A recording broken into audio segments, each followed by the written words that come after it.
साथियों, एक कहानी सुनिए, घोड़े की कहानी, जो हम लोगों को बचपन में कक्षा 7 में पढ़ाया जाता था। इस कहानी का शीर्षक है हार की जीत, जिसके लेखक सुदर्शन जी थे। कहानी इस प्रकार है कि बाबा भारती एक बहुत बढ़िया घोड़ा रखे हुए थे। घोड़ा इतना बढ़िया दौड़ता था, इतना अच्छा, इतना सुंदर था कि बाबा दिन रात उसी की सेवा में लगे रहते थे। पूजा पाठ में कम, घोड़े की सेवा में ज़्यादा लगे रहते थे। और जब तक घोड़े पर बैठकर मंदिर के चारों तरफ पूरे क्षेत्र में उसकी सैर नहीं कर लेते, तब तक उन्हें चैन नहीं मिलता। और उसे देखकर उन्हें इतना हर्ष होता कि जैसे माँ को देखकर बेटे को, किसान को देखकर उसकी फसल को, इतना हर्ष होता था।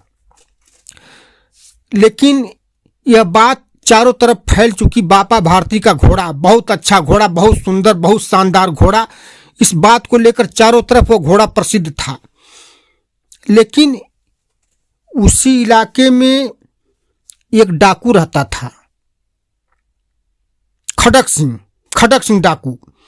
यह बात जब डाकू को पता चली कि बाबा भारती के पास एक बहुत सुंदर घोड़ा है, तो वह भी एक दिन उस घोड़े को देखने आया। घोड़े को देखा तो घोड़ा उसको बहुत पसंद आया, बहुत अच्छा घोड़ा था। उसकी बाबा भारती से पूछा तो बाबा भारती ने कहा कि उसकी विशेषता बताए कि यह बहुत सुंदर घोड़ा, जैसे कहते हैं वैसे चलता है। फिर डाकू के मन में वो घोड़ा बस गया। वहां से चला तो बाबा से कहा, बाबा घोड़ा तो बहुत सुंदर है, लेकिन मैं इसे आपके पास रहने नहीं दूंगा। यह कहकर डाकू चला गया। इस बात को लेकर बाबा भारती को बड़ी चिंता हुई। फिर वह रात को बहुत कम सोते थे, लाठी लेकर पहरा देते थे घोड़ा के घुड़सवार के चारों तरफ पहरा देते थे ताकि डाकू इसे ले न चला जाए।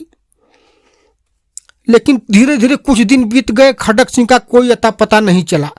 तो बाबा भारती भी निफिक्र हो गए। सोचे कि लगता है वो इसी तरह कहकर गया है, वह बहकाया है और लगता है उस घोड़े को ले जाएगा नहीं। फिर बाबा जो है कि निफिक्र होकर सोने लगे। फिर एक दिन शाम के वक्त बाबा भारती अपने घोड़े पर बैठकर सैर कर रहे थे। दिन डूबने वाला था, अंधकार, कुछ ही क्षण में अंधकार होने वाला था। तभी किसी ने आवाज लगाई कि ए बाबा सुनो, अरे मुझ अपाहिज की मदद करो, मैं दोनों पैर से अपाहिज हूँ, मुझे रामवाला के यहाँ पहुँचा दो। रामवाला एक वैद्य है, मुझे उसी के यहाँ पहुँचा दो।